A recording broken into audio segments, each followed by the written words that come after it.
大家早晨，美伊首輪談判就未有協議，唔知幾時有第二輪談判。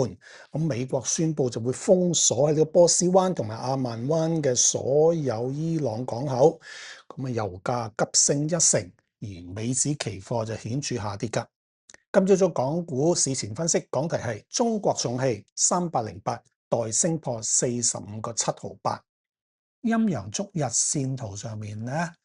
阻力就唔使講噶啦，頭先都講咗好多次啦，45.78呢個歷史高位係一個阻力，咁一個好明顯阻力，咁啊過咗之後咧，既然過咗個短期，我哋重要嘅最後嘅止蝕位或者止賺位一定係擺喺上個星期四嘅低位噶啦，41.42短線啊，41.42參考啊，好，咁跟住咧仲有咩位睇咧？我哋將呢個明顯低位3月20號低位34.04先，同呢一個嘅30號低位37.58拉條上升軌，咁呢個就支持位。推去最遠嗰點係26號高位41.702。呢個嘅上升通道頂咧，就係如果有幸成功升破45.768嘅初步短期阻力位啦，咁就好清楚俾大家睇到阻力位支持位喺邊。記住呢一個位，上個星期四低位41.42支持係不容有失嘅，一定要止蝕穿咗之後或者止賺。咁如果再升破上去之後咧，咁我哋先至將個止賺位一路褪上去，褪去邊啊？先褪咗上個星期五嘅低位42.64啦。一升破就褪噶啦，譬如一陣間你見到45.768被升越過咗就即刻褪咗噶啦，42.64，跟住咧升得好明顯啊，譬如去到呢啲頂嘅時候，我就再推上去45.768作為短線嘅止賺位。周線圖上邊中期形勢就點咧？中期形勢一樣係個支持位都係阻力位都係45.768，咁至於最後嘅止蝕位咧，中期咧。你可能會擺呢個啦，3月20號低位3月中旬嘅低位34.04，但我覺得低得滯，佢擺喺度搏穿上邊，同埋低得滯都好明顯啊，低得滯啦。咁所以我建議大家點樣擺咧？擺一個嘅動態嘅止賺位上移。點叫動態咧？我哋睇啦，呢個升浪係由34.04先開始嘛。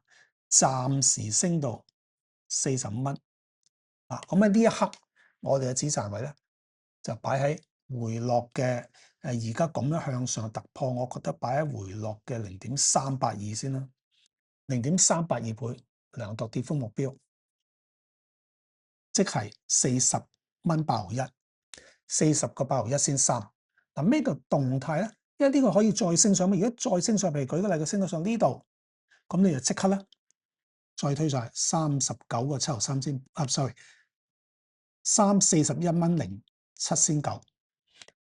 譬如話再推上去過咗45.768啦，又未好明顯企得穩喺上邊，升嚟咗，我哋梗係擺45.768啦。我哋再推上去當時嘅逆高上移嘅0.382倍量度跌幅目標41.5441，呢個位係喐㗎。我再俾你睇，到上係咪喐㗎？你睇下啊。向上係咪要喐啊？要喐嘅會，咁好啦，真係好哇，都信號好似超賣好緊要喎，隨時落咧，你就推上去，唔好0.382，睇0.到當時嘅0.236倍量度跌幅目標作為止賺位咁呢個日線圖個情況就咁樣。咁跟住啦，我哋睇下呢個嘅周線圖嘅情況就咁樣，日線圖講啦，中期形勢。長期形勢就梗係搏佢呢個歷史新高啦，創即係過咗45.768啦。咁長期最重要嘅支持位就睇上個月低位34.04先啦，梗係。咁長期就咁睇噶啦。咁你要擺個止賺位啦，同頭先嗰個周線圖呢個方式一樣。不過我哋就唔係睇0.382，係睇0.5。頭先我哋睇0.382啊嘛，係咪？我哋睇0.5倍，最後一刻先推上0.382倍。長線咧就咁睇，個方法就係一樣嘅。咁大家有冇留意到？我冇同大家推算嗰個創歷史新高之後嗰個目標喎。嗱，係可以推算嘅，但係個勢頭咁勁，日線圖、週線圖、月線圖全部形勢都係顯著向好，咁我不如咧進入咗無阻力區之後就由佢上啦，只係將個止賺位推上去就算啦。去到好明顯啲信號開始好明顯轉淡嘅時候咧，想轉淡就我哋先至計一計量度升幅目標喺邊啊，咁就穩陣啲，否則你好容易倒瀉嘅。